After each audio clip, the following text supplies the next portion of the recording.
The governor of the Indonesian capital Jakarta, Basuki Cahayapurnama, Ahok, arrives at court as he stands trial for blasphemy. The man, who is the capital's first Christian and ethnic Chinese governor since the 1960s, could be punished with up to 5 years in prison. The court case was filed by several conservative Islamic groups after one of his statements on this YouTube video went viral. Maybe you think you can't vote for me because you're being deceived about Al-Ma'idah 51 and so forth. That's your right. Maybe you feel you can't elect me because you're afraid you'll go to hell because you're being fooled. That's fine. That's your personal choice, but my program will continue.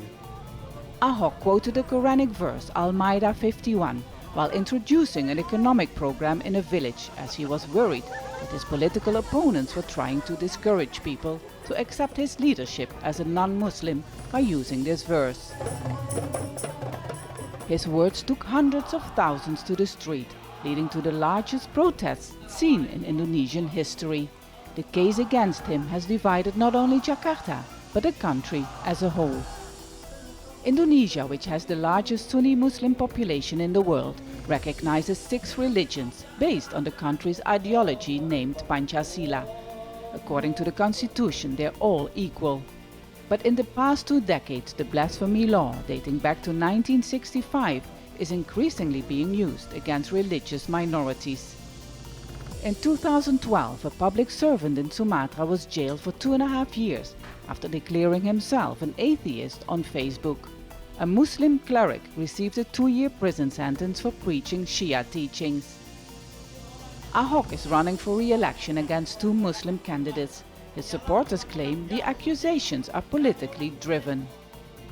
As the governor, he has transformed one of the most populated cities in the world, known for its yearly floods, its serious traffic congestion, and illegal settlements of some of Indonesia's poorest. His major achievements include cleaning up the river system, providing low-cost housing to the poor, and improving infrastructure. One example is this recreational park where young Jakartans gather. Only a few months ago, this was a red light district where thousands of people were settled illegally for decades. But his political opponents say his approach is heartless, as many who have been evacuated from the riverbanks are now left homeless. I'm Steph Vassen in Jakarta. In an exclusive interview, Ahok discusses the legal and political battle he is facing and whether Indonesia is at a crossroads between a multi-religious state or a nation based on Islamic principles, and if he wants to become Indonesia's first ethnic Chinese president. Basuki Cahayapurnama talks to Al Jazeera. Mr. Governor, thank you so much for talking to Al Jazeera. I think it's safe to say that you are at the moment one of the most controversial political leaders in Indonesia. There were hundreds of thousands of people demonstrating against you. In the 20 years that I've been in Indonesia, I've never seen those big demonstrations. What do you want to say to the people, all these people who were angry and who were protesting against you? Saya kira situasi sudah berubah ya. Karena rata-rata waktu itu kan mereka hanya melihat potongan dari, saya berbicara 6.000 detik lebih. Yang disebarkan lewat WA grup itu, WhatsApp grup, hanya 13 detik. Tentu informasi yang diterima dari 13 detik berbeda dengan yang kita bicara 6.000 detik lebih. Can you explain to us why did you refer to Al-Ma'idah in this context? Nah, dalam konteks itu sebetulnya kalau kita lihat dari atas, saya berbicara program. Nah, saya punya pengalaman, biasanya orang-orang di pulau itu hatinya tulus. Nah, saya bingung kenapa dari tahun 2014 hanya dapat 1 yang ikut program, 2015 hanya 1. Nah, makanya waktu itu saya mulai merasa ini pengalaman saya di Bangka Belitung dulu. Dulu minta maaf kepada saya, tidak memilih saya. Karena menurut ajarannya melalui surat Al-Ma'idah, itu tidak boleh menjadikan Nasrani, saya Kristen, sebagai pemimpin. That this was being used by your political opponents. Tahun 2007, Gus Dur, Abdurrahman Wahid, presiden kami yang itu jelas mengatakan kepada saya, Al-Maidah ini tidak ada hubungannya dengan pilkada sebetulnya. Dan dimaksud Al-Maidah juga sebetulnya wali, pelindung. Ya tentu saya percaya sama Gus Dur dong, seorang kiai. Terus teman-teman saya mengatakan, kecuali kita milih pemimpin agama. Ini kan administrator, pelayan gubernur itu. As you said, you're a Christian. Talking about Quranic verses, isn't that considered too sensitive in a country where the majority is Muslim? Saya kira kita sudah sering sebutkan itu. Bahkan saya sudah terbitkan buku tahun 2008. Itu jadi sangat laku, bestseller. Jual buku itu tidak ada yang mempersoalkan. Bagi saya ini kebetulan mendekati Your book was about the Quran. Iya, resmi, dan buku itu tidak pernah dilarang untuk diterbitkan. Dan nggak ada yang baca. Saya juga sering sampaikan di dalam rapat, di dalam itu. Ini kan menjelang pilkada saja, karena ada Buniyani yang mengambil 13 disebarkan sebetulnya. Dan pelapornya juga semua orang-orang yang ada hubungan satu sama lain. Nah, coba kalau saya tidak ikut pilkada, tidak ada masalah ini. You have apologized several times, right, for what you said. Why did you apologize? Ya, ini sopannya bangsa Indonesia ya seperti itu. Kalau saya mau lewat depan Anda juga saya apologize, saya mau lewat di depan Anda. Nah, saya minta maaf karena masalah ini membuat nasional jadi begitu gaduh. But do you regret it? Oh enggak, aku nggak pernah regret. Jadi kalau kamu ulang lagi di Pulau Seribu, saya akan mengatakan yang sama persis. Karena saya tidak ada niat menghina atau menista agama Islam. So now you're on trial for blasphemy and you're facing 5 years in prison. Since the 1990s, 130 people have been brought to court for blasphemy. Most of them have been convicted. Do you think it's fair to use the blasphemy law in this context against you? Saya tidak tahu, kita hanya taat hukum saja. Kalau memang hukumnya mengatakan begitu, kita ikut saja. Yang pasti, kita sadar di bawah PBB, Persatuan Bangsa-Bangsa, sudah 2/3 negara tidak menganut lagi hukum tentang penistaan penodaan agama sebetulnya. Tapi kalau negara kami masih menganut, ya saya harus taat. Ya kan? Tapi bagi saya, ini ada sejarah untuk bangsa ini. Apakah akan membangun bangsa ini di atas fondasi Pancasila dan Undang-Undang Dasar 45, termasuk NKRI dan Bhinneka Tunggal Ika. Ya, saya bersyukur kalau sejarah memilih saya untuk di posisi seperti hari ini. Karena seorang Ahok, semua orang harus rethinking about Pancasila, reinventing Pancasila. Ini menarik. Kita mau Pancasila atau mau ganti ideologi?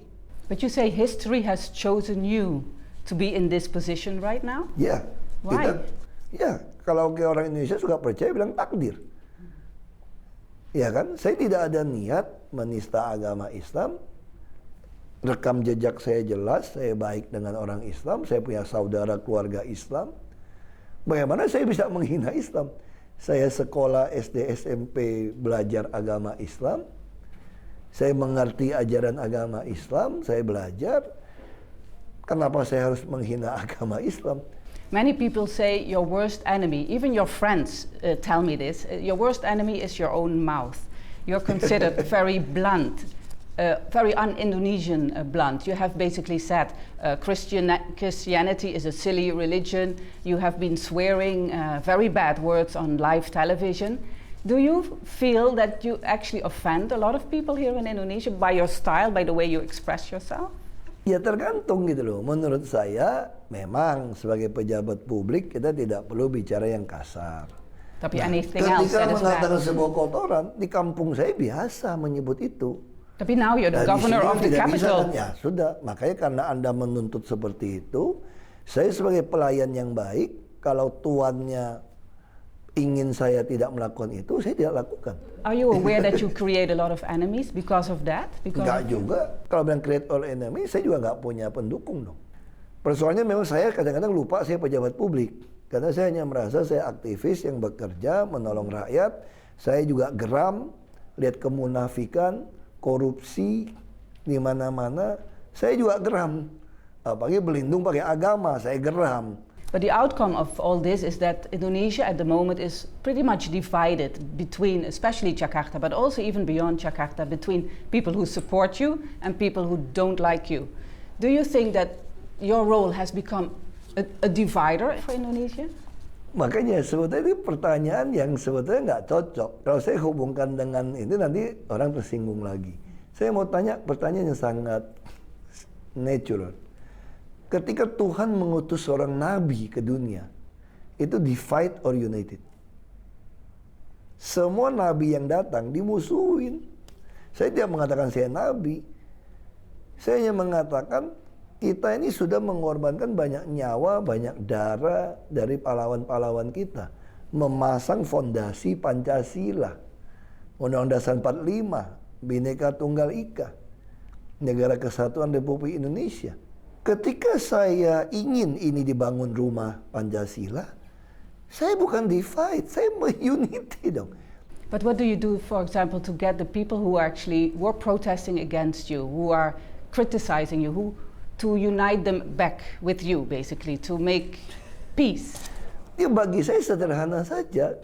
Kalau saya terpilih kembali, saya akan melayani semua orang, baik yang suka atau tidak suka dengan saya, karena itu sumpah jabatan saya. Tapi kalau Anda mau mengubah negara ini berdasarkan syariat agama, saya akan di depan melawan Anda. You're talking about saya pasti depan melawan Anda karena saya tidak mau nyawa korban orang dikorbankan seenaknya saja. You're talking about the Islamic Defenders Front, for example, right? It's one of the groups that have been at the forefront. Saya tanya sekarang, apakah semua umat Muslim Indonesia merasa FPI itu adalah wakilnya mereka? We are talking about the Islamic Defenders Front, who have been at the forefront of the struggle against you, basically. They've been known for violent actions against religious minorities. The question is, why has never been made any serious efforts to disband this organization until now? Anda mesti tanya kepada yang berwenang, ya, kepolisian. Kita nggak bisa nutup. Kita nggak bisa melarang, karena kan government pemerintah di Indonesia, gubernur itu tidak membawahi kepolisian. So you didn't have the power to do that? Bisa. So who has the power to do that? Kepolisian yang harus lakukan, saya kira. Memang wewenangnya ada di mereka. Yang penting begini, kalau dia melakukan anarkis, itu ada Menteri Agama, ada Menteri Dalam Negeri, ada Kejaksaan. Ketika sebuah ormas atau apapun melakukan sesuatu yang bertentangan, mereka harus diperingati. Ya kan, kalau dia enggak, ya silakan tanya kepada menteri kenapa tidak, saya tidak tahu. But the president, for example, President Joko Widodo is one of your most important allies. He hasn't done much as well to actually come out in your support. Are you disappointed in him? Oh enggak dong. Saya sebagai teman tetap teman. Saya yakin selalu Presiden Jokowi mempunyai strategi yang baik. Beliau mempunyai strategi yang baik. Dia memang tentu dipengaruhi dengan budaya Jawa. What is his strategy? Saya kira strategi orang Jawa jelas ya. Menang pun tidak membuat musuh merasa kalah. Ya kan, dia menang pun tidak terlalu beeuforia. Nah, saya kira beliau sanggup melakukan itu dengan baik. Dan saya percaya kepada beliau. Beliau seorang nasionalis. Beliau akan taat kepada konstitusi dan akan menegakkan konstitusi. Kita bisa lihat belakangan beliau sangat firm. But he hasn't also done anything concrete yet about the Islamic Defenders Front, for example, or to defend religious freedom, religious tolerance, because there's been many cases against religious minorities also since he was the president. I think 194 attacks against religious minorities only in 2015. Don't you think the president should be doing more? Nanti kita lihat saja. Saya kenal beliau kok. Ya kan? You talk to him about this? Ya, kita nggak ada waktu untuk ketemu sekarang. He's too busy. Or you too busy? Ya, saya tidak enak ke sana kan. Dalam status seperti ini. Nanti merepotkan posisi beliau. Karena kelompok ini kan menuduh seolah-olah presiden membela saya. Padahal kan tidak. Presiden kan kalau mau membela saya bisa dipotong di kepolisian atau di jaksa. Justru presiden membiarkan proses hukum berjalan dengan baik. Sehingga ini jadi satu pelajaran buat negeri ini. But you're sure he still supports you? Ya secara pribadi support, tapi secara hukum saya harus jalanin. Nanti hukum yang akan membuktikan, hakim yang akan membuktikan. You talked about it before, but how worried are you about the direction Indonesia is currently going in? You're talking about Indonesia it's officially a secular state with 6 official recognized religions, among them also Christianity, of course. Do you see that Indonesia is heading in a direction where this multi-religious system is going to be eroded and maybe eventually disappear altogether and it's becoming more Islamic? Saya kira enggak. Islam di Indonesia sangat berbeda. Islam di Indonesia itu betul-betul ngerti mengajarkan Islam yang rahmatan lil alamin. Islam yang damai. Karena penyebaran Islam di Indonesia itu melalui perdagangan. Kita mempunyai budaya yang berbeda. Itu kita namakan Islam Nusantara. Jadi Islam yang sangat toleran, sangat cinta damai, sangat memaafkan. Itu diajarkan dari kecil. But you can see in the last decade, you can see that there's more conservative Islam coming into daily life in Indonesia. Saya ngerti. Saya dengan saudara saya pun, saya pikir dia juga dipengaruhi oleh Islam yang dari berpakaian, there's definitely a change going on, right? Pakaian dari apa? But how do you feel about that? If you see itu that? yang disebut dari Bung Karno, presiden pertama kami. Kalau Anda mau jadi Islam, tidak perlu jadi orang Arab, orang Timur Tengah. Anda jadi Kristen, ya nggak perlu jadi orang Yahudi. Anda jadi orang Hindu, tidak perlu jadi orang India. Ya Anda mau Islam, mau Kristen, mau Hindu, tetap jadi orang Indonesia. Ini kan soal kepercayaan kepada Tuhan. Nah, saya yakin mayoritas bangsa ini masih sesuai dengan track ideologi kami. But you think it's under threat and it has to be strengthened to this belief of multi-religious? Saya kira ini makin kuat sekarang. Setelah kejadian ini justru makin kuat. Kita makin sadar, kita tidak bisa diam. Bahwa ketika para pahlawan sudah mengorbankan nyawa untuk dirikan fondasi ini, kami nggak boleh diam ketika ada orang mau membongkar-bongkar fondasi. Kami harus berani juga untuk melawan. What can you do against it? What do you mean by not staying silent? What do you? Ya kita suarakan bahwa kita negara Pancasila, kita negara yang sangat toleran. Kita kelompok-kelompok agama pun menyampaikan tidak ada ajaran agama yang ngajarin bunuh orang, mau gantung orang, seperti yang diteriakkan gitu loh. Itu ajaran agama mana? Because personally, you are also a Christian. You're a minority in this country. How is it like at the moment to be a Christian in Indonesia? Saya tidak pernah merasa sebagai minoritas. Makanya waktu saya memulai jadi bupati di Belitung Timur, 93% Muslim. Dan kursi parlemen DPRD dikuasai 55% fraksi Partai Islam. Kenapa saya berani mencalonkan diri jadi bupati? Karena saya yakin bangsa kami, ada rakyat itu mengerti tentang karakter yang teruji. Dia akan memilih orang yang bisa memajukan mereka. Ini konsep yang harus kita miliki. Waktu mereka memilih saya tanya, ada satu Ustadz, kenapa pilih Ahok? Oh, kalau saya yakin Islam akan lebih maju di bawah pemimpinan Ahok. Karena Ahok ini memenuhi 4 sifat yang disyaratkan dari Nabi Muhammad untuk seorang pemimpin. Ada jujur, cakap, sidik, fatona, tablik, amanah. Disebutkan. Walaupun dia belum mendapat hidayah menjadi seorang muslim. Karena hidayah itu milik Allah. Jadi dia yakin kalau orang walaupun belum mendapatkan hidayah, kalau dia memiliki pengajaran konsep pembangunan yang Islami, maka umat Islam akan lebih maju. Do you think with the case against you and also all these people protesting on the streets, can you still be elected governor? Tidak tahu, Tuhan yang menentukan. Karena kekuasaan itu milik Tuhan. Tuhan yang kasih, Tuhan yang ambil. Because before this, kita tunggu saja 15 Februari. Before this happened, you were really high up in the polls. It seems it was not going to be any problem for you to become the governor again. At the moment, after this all happened, your ratings went down. Ya, itulah yang saya katakan. You see, it's a political itu saya katakan, attack. Beberapa orang yang tidak suka dengan yang saya lakukan, orang yang tidak ingin saya terpilih jadi gubernur, menemukan cara untuk menggeser ini. So why didn't they want you to become the governor? What was their problem? Saya nggak tahu, mungkin karena saya terlalu memotong banyak korupsi, kita membuka transparansi, dan tidak ada transaksi tunai di dalam Pemda DKI.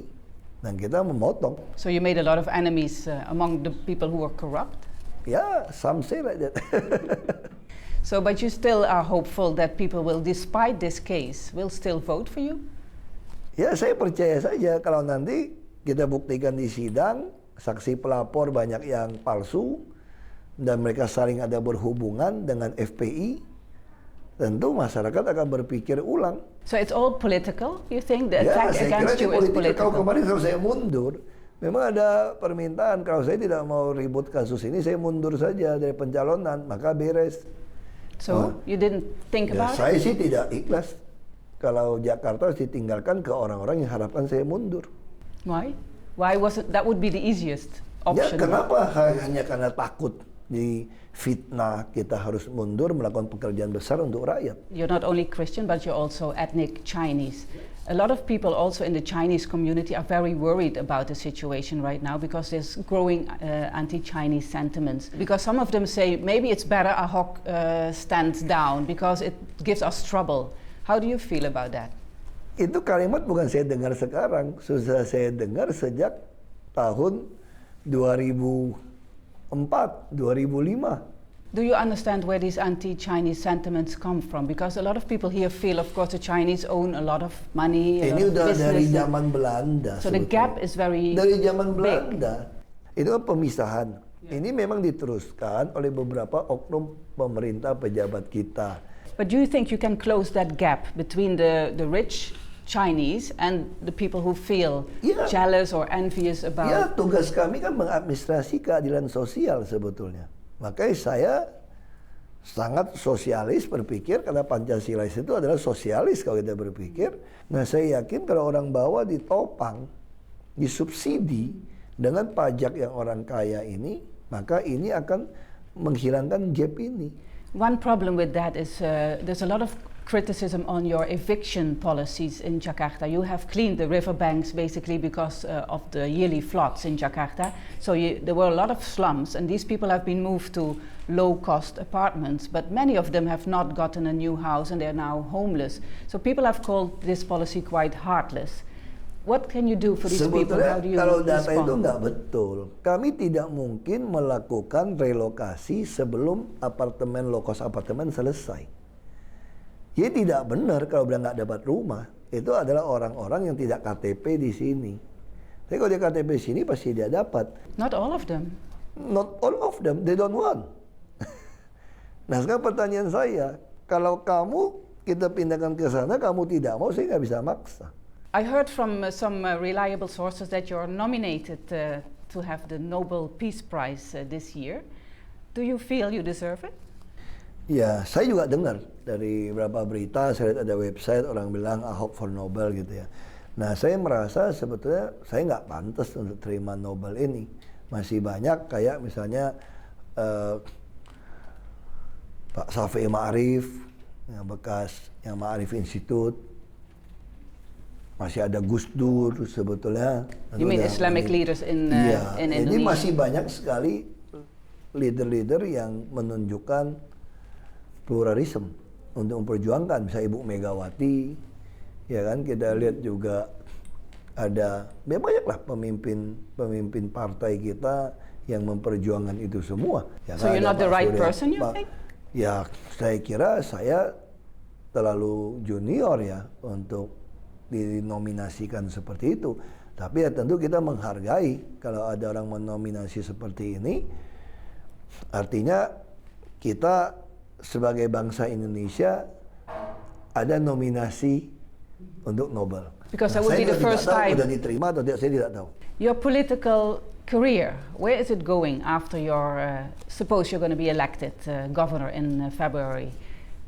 Do you have any ambitions to become the first ethnic Chinese president of Indonesia?